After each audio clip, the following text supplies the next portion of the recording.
আমরা সাম্প্রতিককালে চিন্তিত হয়ে পড়েছি ভারতীয় মুদ্রার বিনিময় হার অর্থাৎ $1 ইকুয়াল টু 95.65 টাকা।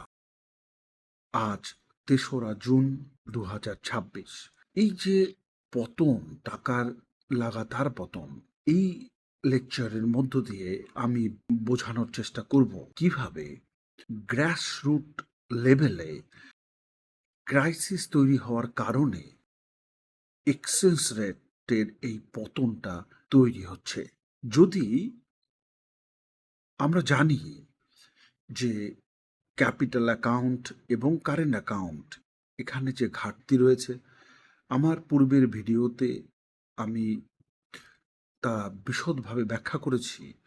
কিছু ম্যাক্রো ইকোনমিক ফ্যাক্টরের সাপেক্ষে এক্সচেঞ্জ রেটের এই পতন, ভারতীয় মুদ্রার এই অধঃপতন।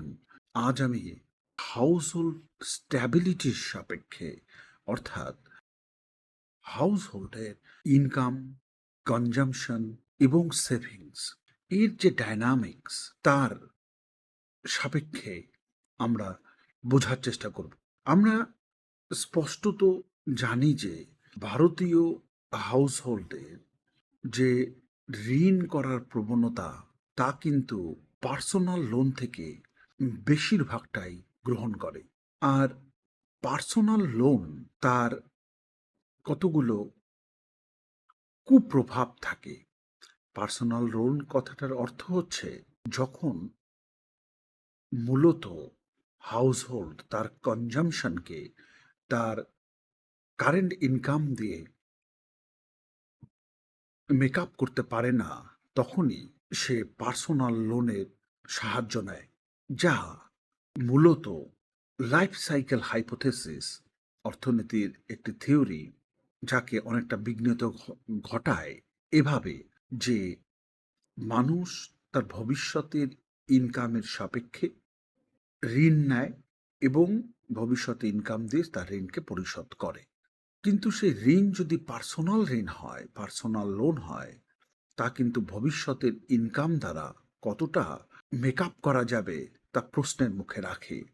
আমরা যদি ভারতীয় অর্থনীতির গ্রাসরুট লেভেলের অর্থাৎ এই হাউসহোল্ডের সার্বিক অবস্থা বিশ্লেষণ করি, তাহলে আমরা এটা বুঝতে পারবো ভারতে যে এফডিআই অর্থাৎ net FDI, foreign direct investment, যেটা পোর্টফোলিওতে ইনভেস্ট হয় এবং যা ডাইরেক্ট লং টার্মে ইনভেস্ট হয়, এই দু ধরনের ইনভেস্টমেন্ট বিদেশ থেকে আসে।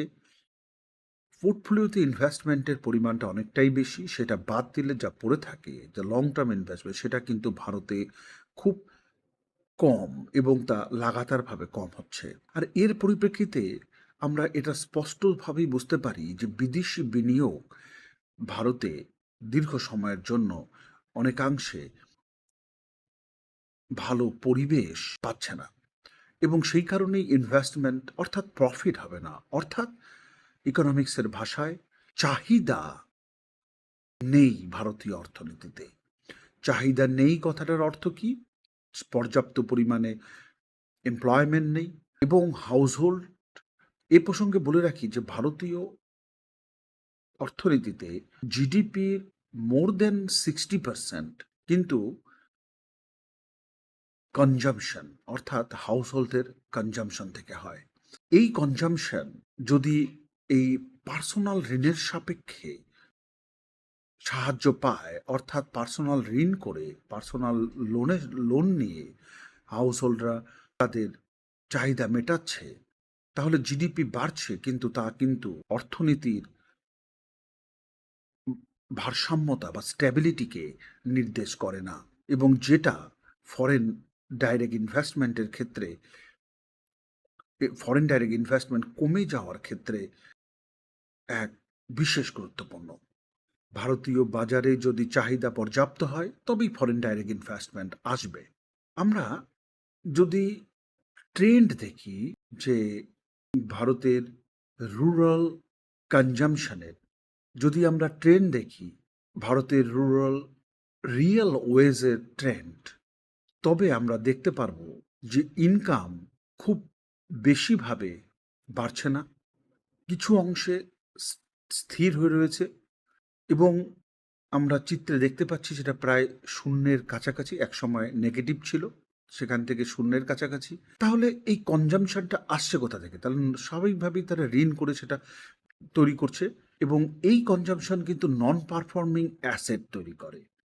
ভবিষ্যতে প্রোডাক্টিভ অর্থাৎ সেভিংসকে বৃদ্ধি করার প্রবণতাকে নষ্ট করে এবং যেই সেভিংস ইনভেস্টমেন্টে যায় এবং সেই ইনভেস্টমেন্ট থেকে প্রোডাকশন হয় এবং আউটপুট তৈরি হয়, এমপ্লয়মেন্ট বৃদ্ধি পায়। কিন্তু যদি তা না হয় তবে নন পারফর্মিং অ্যাসেটে কনভার্ট হয় এবং ভারতীয় অর্থনীতির স্ট্যাবিলিটিকে নষ্ট করে।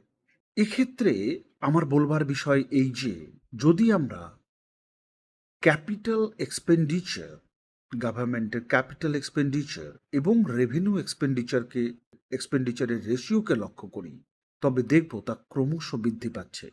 আর এই বৃদ্ধি প্রমাণ করে যে রেভিনিউ এক্সপেন্ডিচার অনেকটাই কম, অর্থাৎ তার ট্রেন্ডটা কম, যা হাউসহোল্ডকে তার ঋণের সাপেক্ষে চাহিদা বৃদ্ধির দিকে ঠেলে দিচ্ছে। ক্যাপিটাল এক্সপেন্ডিচার বাড়িয়ে ইনফ্রাস্ট্রাকচার তৈরি করে সাপ্লাই বৃদ্ধি করে আউটপুট বাড়ানোর নিয়ম আমরা জানি, তবে রেভিনিউ এক্সপেন্ডিচারের মধ্য দিয়ে ডাইরেক্ট মানি ইনজেক্ট ঘটিয়ে না ঘটালে আমাদের গ্রাম বাংলার অর্থনীতির যে ডিমান্ড, কারণ এই ডিমান্ডের যথার্থতা রয়েছে, যা আমি পূর্বেই বললাম যে ভারতীয় জিডিপির 60% এই কনজাম্পশন ডিমান্ড থেকে হয়। গ্রাম বাংলার এই চাহিদা বৃদ্ধি করতে না পারলে এটা মূলত একটা পলিসিগত কনস্ট্রেইন্ট, যা হাউসহোল্ডের পক্ষে কাটিয়ে ওঠা সম্ভব নয়। এই কারণে রেভিনিউ এক্সপেন্ডিচার বাড়ানোর অত্যাধিক গুরুত্বপূর্ণ। তাহলে আমরা যেটা দেখলাম বা বুঝতে পারলাম যে ফরেন ডাইরেক্ট ইনভেস্টমেন্ট এর একটা পতন, অর্থাৎ ভারতীয় অর্থনীতিতে বিনিয়োগের, যদিও ভারতীয়কে একটা উদীয়মান অর্থনীতি হিসেবে পরিগণিত করা হয়, সেই পরিস্থিতি বা পরিবেশ, অর্থনৈতিক পরিবেশ অর্থাৎ চাহিদাগত বাজার ভারতে সেইভাবে নেই, যার ফলস্বরূপ যা মূলত মধ্য দিয়ে প্রকাশ পাচ্ছে। আর এই যে অর্থ ফরেন ডাইরেক্ট ইনভেস্টমেন্ট না আসা, তা কিন্তু একটা নেগেটিভ ভাইব্রেশন ইন্টারন্যাশনাল ইকোনমিতে প্রোভাইড করে এবং portfolio investment, foreign portfolio investment আসে তা মূলত কিন্তু প্রফিট উপার্জন করার জন্য, যা একটা নির্দিষ্ট সময়ের পর আবার আউটফ্লো হয়, যা স্বাভাবিকভাবেই ভারতীয় কারেন্সিতে চাপ সৃষ্টি করে। তাহলে আমরা বলতে পারি যে ভারতীয় হাউসহোল্ডদের ইনকাম, কনজাম্পশন এবং সেভিংসের মধ্যে একটা ইনস্ট্যাবিলিটি অনেকাংশে ভারতীয় মুদ্রার পতনের জন্য দায়ী। ধন্যবাদ।